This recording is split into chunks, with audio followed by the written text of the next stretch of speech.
Call the spaceships to Davenport, prepare for divanity, and interface with a couch in space. Guests didn't show up, but I still kind of wanted to like show you that I'm trying. You know, I'm not going off the space course just because I fell asleep at the switch, which happens. Sometimes I'll just face plant like right on the console, and we'll go off into the alpha quadrant or the delta quadrant or the Q continuum or something like that. But what is never off course is, of course, our advertisers brought to you this week by Liger Hawk Records. You want to check out Bitman's new one, Questoris 2. It's twice as good. Then you want to check out Friends of Pia's covered by the Great Panda. Then you want to check out Once Upon a Time by Tommy Tantrum. He's getting real good, that guy. Spew is back with a gnarly offering. Gasoline and Vertebrate remixed Cessation with the mighty Meat Cramp. Smelted, speaking of Meat Cramp and others, is the remix disc. Did a track with Libertarian Goth. It's lighting up the Reddit boards because people like want to kill me, but whatever. One more advertiser. How could I forget about Super 7? Coolest toys in all the land. As I'm recording this tonight, it's Thursday, and Thursday the 24th, and they're at San Diego Comic-Con right now, and their new stuff just looks awesome. I can't afford anything right now, but I did make this pre-order like 1,000 years ago that showed up. It's the new Conan Ultimate. You know I love me some Conan or Conan. Yes, I paid more to get the bloody weapons, and it's just so good. Super 7 does not let you down. So check out their new Conan Ultimate. And yeah, now it's just us, man. I'm gonna try to interview myself mostly because I want to plug my Kickstarter. We don't do the super chat thing here on Space Couch, and I never ask for donations, mostly because I feel like you for watching this show for the last 5 years, 6 years maybe. But if you ever felt like it, let's see if she's, nope, yep. Guess isn't going to show up. If she does pop in, we'll pipe her in, but I'm not counting on it. Anyway, if you ever felt like you wanted to donate to Space Couch once, like if you felt like you wanted to, you could give to the Gasoline and Vertebrate Kickstarter that's going to not only fund the next Gasoline EP, it's going to fund the next 2 Gasoline EPs, and we've reached stretch goals, so it's going to fund the next 2 Gasoline EPs and 2 Signals. Not only that, with specific relevance to Space Couch, you could buy your own seat. And, maybe you'd want to show up if you purchased it, but we're not going to go down that road. So I'm really excited about the new Gasoline stuff. That's just where my heart is right now, man. Like, people, like, I tried to write a gospel song, like I did, I'm gonna write a gospel song, and it came out a gas track. That's just what my thing is now, and I feel like if I tried to do a gospel song, it would just come off as hollow. Like, it's just, I don't want to. I want to do Gasoline. The new stuff I think is really strong. If I'm allowed to say if I like my own stuff, which I know is, as a Grubner, you're not allowed to do. But I think you'll be pretty happy with it. Working on a lot of stuff. Got I'll just announce it now. Working on some new stuff with Meat Cramp.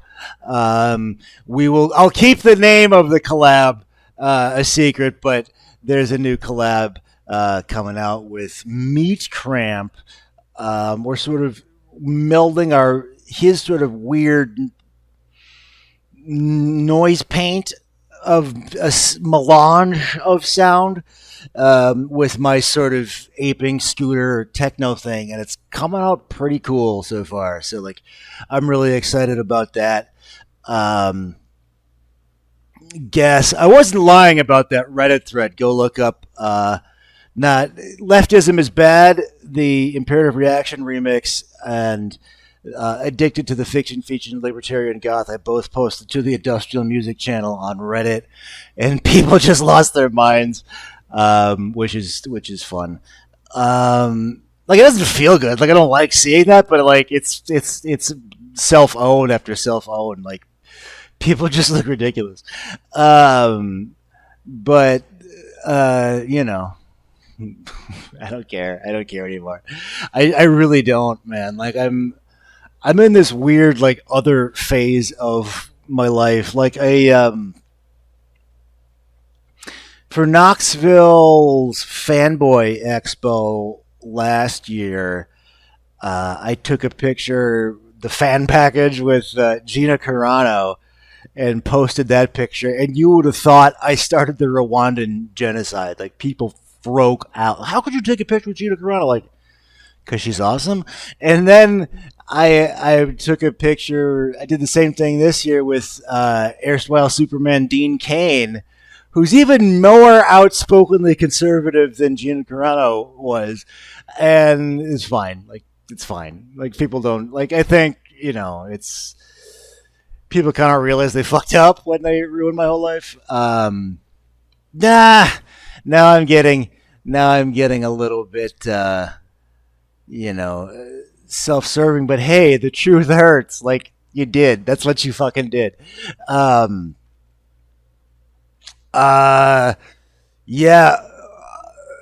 The new gasoline is pretty sick, pretty far range. Like I try to cover a little bit more range. Like I don't want to get experimental and be like, why did you just release like a spoken word album and call it gasoline? Like it's got gasoline sound, but I try to do some new stuff. Gasoline Invertebrate as a band name comes from Noise. Like if you know Hospital Productions and like Prurient, like that. I was like really involved with getting that label off the ground, and so like I had this really deep noise background. And there was a Japanese guy who did noise under the name Gasoline Man, and I always thought that was really cool. So I stole Gasoline Invertebrate from him, and then I realized I was trying to ape the cadence of Nemesis Enforcer from G.I. Joe with Gasoline Invertebrate. That's where that comes from. That Kickstarter ends August 13th. And then we'll drop those albums. I'm hesitating because I don't know if there'll ever be another live show, like ever. Like that used to be like my life is like going from live show to live show, and now it's just not a part of my life anymore.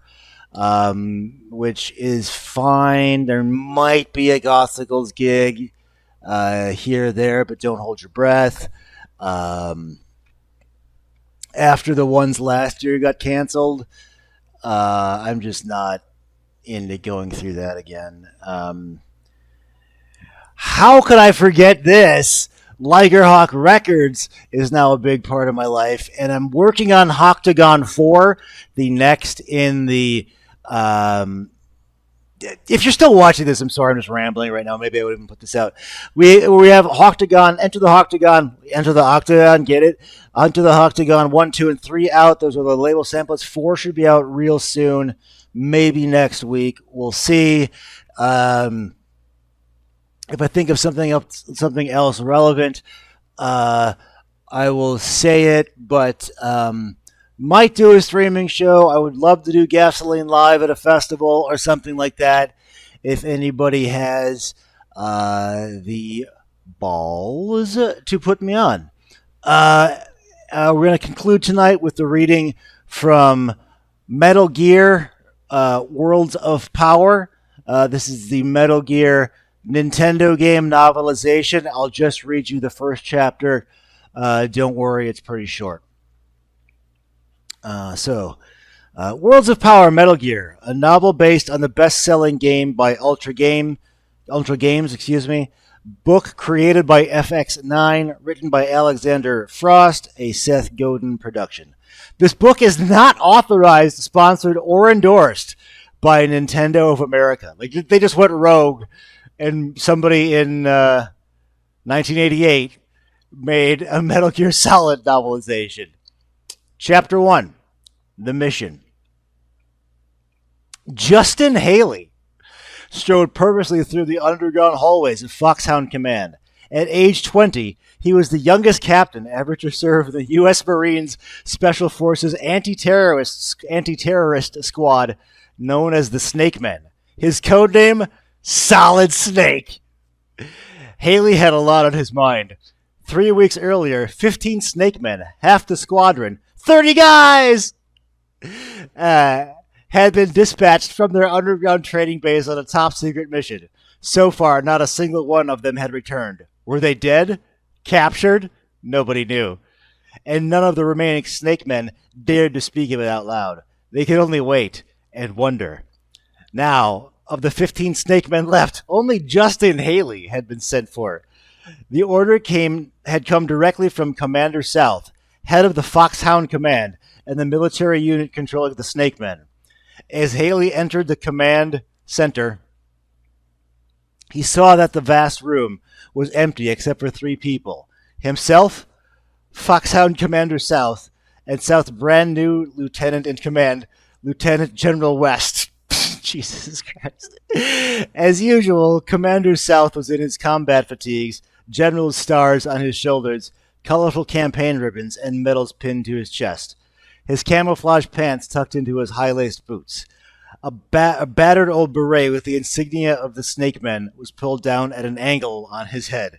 The beret had been with Commander South all the way through his many paratroop missions in Vietnam, and he'd sooner part with his right hand than that ancient piece of clothing. Lieutenant General West was wearing his dress blue uniform, freshly cleaned and pressed, and so stiff it could stand at attention all by itself. The spit polish on his black shoes gleamed. West was a by-the-book kind of officer, but he'd improved with time. The Snake Men squad would see to that. Solid Snake, we have a special mission for you, South told Haley, who stood straight and tall before him at attention, his dark blue eyes front. But it's voluntary, Captain Haley. You don't have to go. It may very well cost you your life. In fact, chances are 10,000 to 1 against you. Sir, Justin called out snappily, his gaze never wearing. Have you ever heard of Dr. Ivan Petrovich? Dr. Petrovich, the astrophysicist and nuclear scientist who defected to our side from the Soviet Union 6 years ago? Yes, sir. That's the man. 8 months ago, he was kidnapped and seems to have disappeared off the face of the earth. We expected to hear that one terrorist group or another was claiming credit for his capture and was holding him hostage, but no word came. We didn't know if he was alive or dead. Now we believe that he is in fact alive, but a prisoner. For some months now, our intelligence forces have been picking up random clues. We thought at first those clues were unconnected, but when we put them all together over a period of time, they began to point to a strong possibility. Now we're fairly certain that Dr. Petrovich is alive and is hidden in the secret base of Colonel Vermin Katafi's, a base called Outer Heaven. Was he called Katafi in the Nintendo game? That's fucking hilarious. Haley's eyelids flickered, but he said nothing.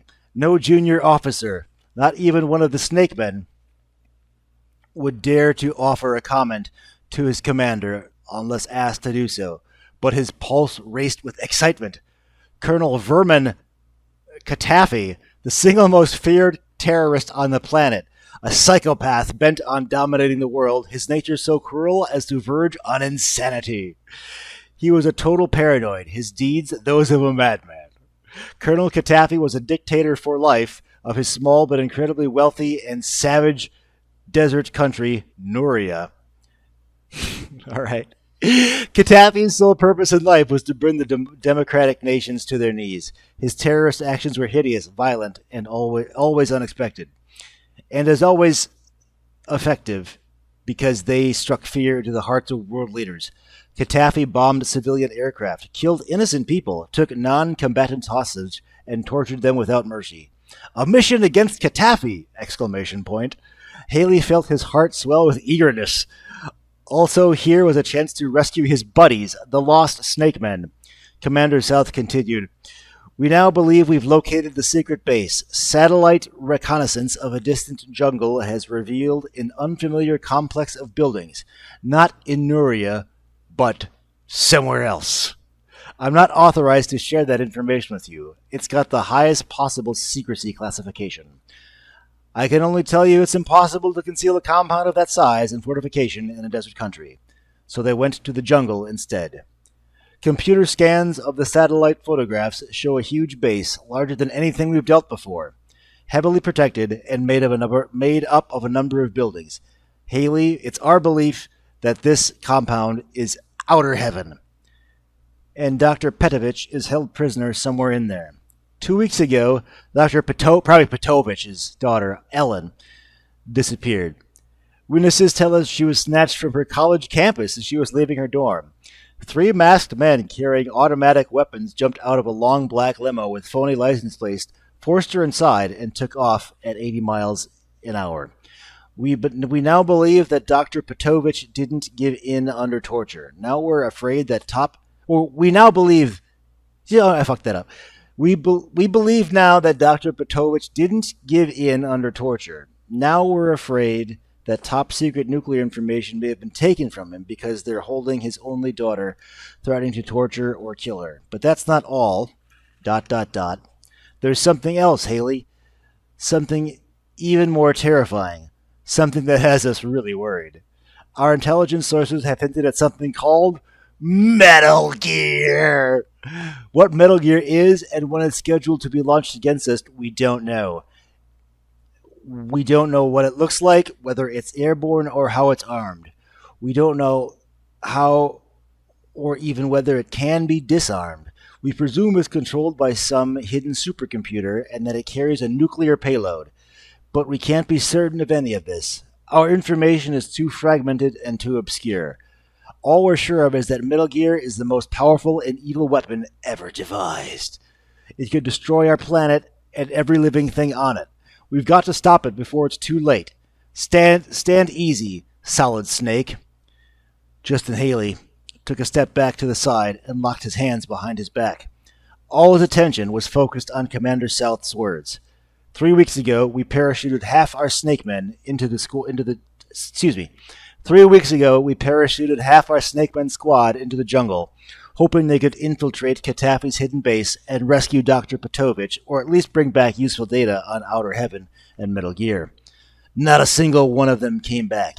They may all be dead. There is some chance that one or more Snake Men may be held prisoners. Our information on that is very scanty, I'm sorry to say. We can only hope that at least some of our men are alive. Haley's skin prickled in anger and revulsion at the thought of his friends, ... good men, perhaps dead, or even worse, alive and under torture. Yet he said nothing. No flicker of emotion showed on his face. Only the strong muscle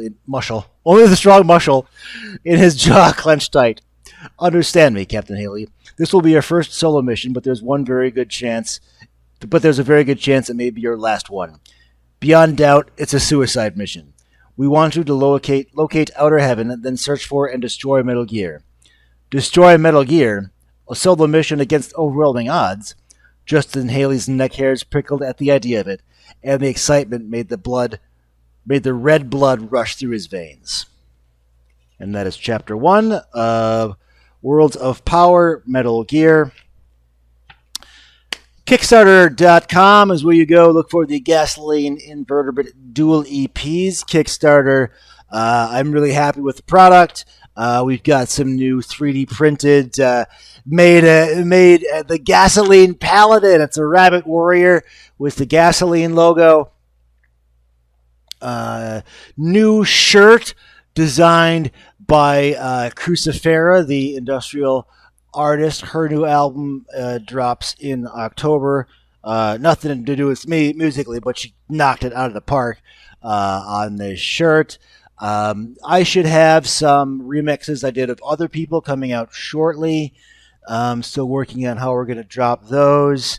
And, uh, you know, if you have questions for me, I guess you could email those to me, although we don't do these live anymore, so who knows. Uh, Big ups to Hulk Hogan, who died today, and yeah, Space Couch out, man.